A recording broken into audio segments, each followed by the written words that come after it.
Something unusual just happened on the geopolitical chessboard, and most people didn't even notice it. It wasn't a breaking headline, it wasn't a dramatic announcement, and it definitely wasn't framed as a market-moving event.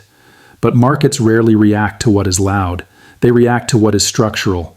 And right now, one of those structural signals is quietly forming around a place most people never associate with gold prices: Greenland.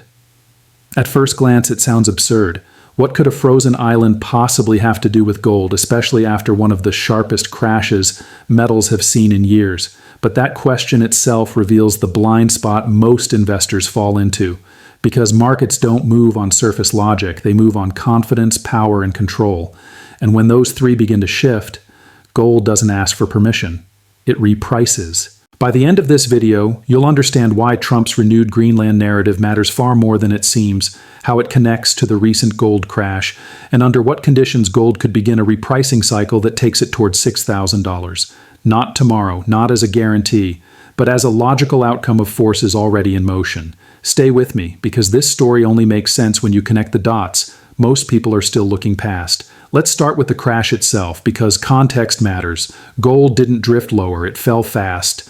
And whenever an asset that is supposed to represent stability drops suddenly, it creates doubt. Doubt about safety, doubt about timing, doubt about the narrative people believed going in. Mainstream explanations came quickly: dollar strength, liquidity tightening, profit taking, all technically correct and yet completely incomplete, because those explanations describe how price moved, not why it mattered. Crashes like this are not random accidents. They are stress tests. They reveal where leverage was hiding, where confidence was fragile, and who was positioned emotionally rather than structurally. Gold didn't fail that test. People did. And while most investors were watching price action, something else was unfolding quietly in the background, something that doesn't show up on a candlestick chart, but eventually rewrites them. To understand why Greenland matters, you have to stop thinking of it as land and start thinking of it as leverage. Greenland sits at the intersection of three major realities: global trade routes, military positioning, and critical resources. As Arctic ice recedes, shipping lanes that once didn't exist are becoming economically viable. Routes that bypass traditional choke points, routes that reduce dependence on regions markets have relied on for decades.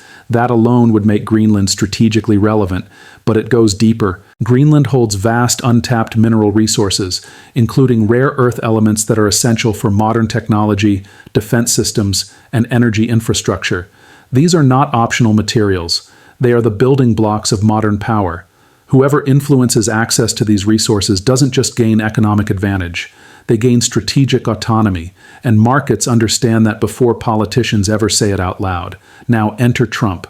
When Trump previously floated the idea of acquiring or influencing Greenland, it was widely mocked, treated as a joke, a spectacle, something to laugh at and move on from. But markets don't laugh at intent. They study it, because intent reveals priorities. Trump's worldview has always been transactional and power-focused. Control supply chains, reduce dependence, strengthen negotiating positions. Whether you agree with the approach or not is irrelevant. What matters is that markets recognize it as a shift in posture, and posture changes risk. When a major political figure reintroduces the idea of asserting influence over strategic territory, it signals something deeper than a single policy proposal. It signals that geopolitical competition is no longer theoretical, it's operational. And when power competition becomes operational, confidence in the existing system erodes.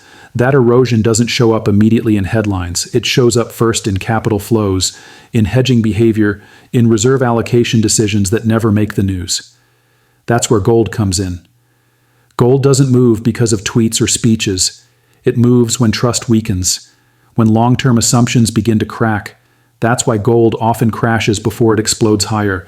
The crash shakes out emotional positioning, it forces weak hands to exit, it resets leverage. Only then can a repricing occur. History shows this pattern again and again. Gold rarely moves from calm to chaos in a straight line. It moves from confidence to doubt, from doubt to volatility, and from volatility to repricing. The crash we just saw fits that sequence perfectly. Let's talk about history for a moment, because this isn't the first time geopolitical shifts have preceded major moves in gold. In previous decades, gold did not surge at the moment of crisis. It surged after markets realized that old assumptions no longer applied, after alliances shifted, after trade routes changed, after power structures evolved. There was always a delay, a moment where gold appeared weak, where commentators declared it broken or outdated. And then suddenly, the repricing began. Not because gold changed, but because the world around it did. That's the parallel most people miss. So how does this connect to $6,000 gold? Not as a prediction, not as a promise, but as a scenario. Gold reaches levels like that only when currencies lose credibility faster than systems can repair it. When geopolitical fragmentation accelerates. When trust in centralized structures weakens globally, not locally. If global trade becomes more regional. If strategic resources become politicized, if reserve diversification accelerates quietly, then gold doesn't rise because people are excited. It rises because it becomes necessary, and necessity reprices assets brutally. There are three realistic paths forward from here. The first is gradual repricing. In this scenario, geopolitical tension continues to simmer without boiling over. Gold recovers slowly, then trends higher over years as uncertainty remains unresolved. This is the least dramatic path, but historically the most common. The second is accelerated repricing. In this path, confidence shocks stack. Currency trust erodes faster. Political competition intensifies. Gold begins to move sharply as a reserve asset, not a trade. This is where large numbers like $6,000 become conceivable, not because of hype, but because the denominator, trust, collapses. The third scenario is stagnation. Political noise fades, markets regain confidence in existing structures. Gold consolidates for longer than people expect. This scenario punishes impatience, not conviction. None of these paths reward panic, all of them reward preparation. This is why the most important question isn't, will gold hit $6,000? The real question is, what would make gold need to be $6,000? Because when you frame it that way, you stop chasing price and start analyzing structure. Gold doesn't set targets. Systems do, and systems are shifting. If you're holding gold as long-term protection, daily volatility is irrelevant. If you're trading gold as a short-term instrument, volatility is everything. Problems arise when people confuse the two. This crash didn't invalidate gold's role. It exposed how many people misunderstood their own positioning. And that clarity, uncomfortable as it is valuable. There are three types of people watching this video right now. The first is reacting emotionally, looking for certainty in headlines and prices. The second is overwhelmed, unsure what to believe, waiting for clarity that never comes. The third is stepping back, connecting structure, history, and incentives. Only one of these groups consistently survives long-term volatility. Which one you choose matters more than any price target. Gold doesn't move because of Greenland. Gold moves because Greenland is a signal, a reminder that the world is fragmenting, power is being renegotiated, and trust is no longer free.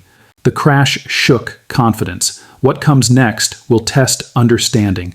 If this analysis helped you see the bigger picture, share it with someone who's confused right now. And if you want context instead of noise as these stories develop, stay connected, because the real story is never on the surface.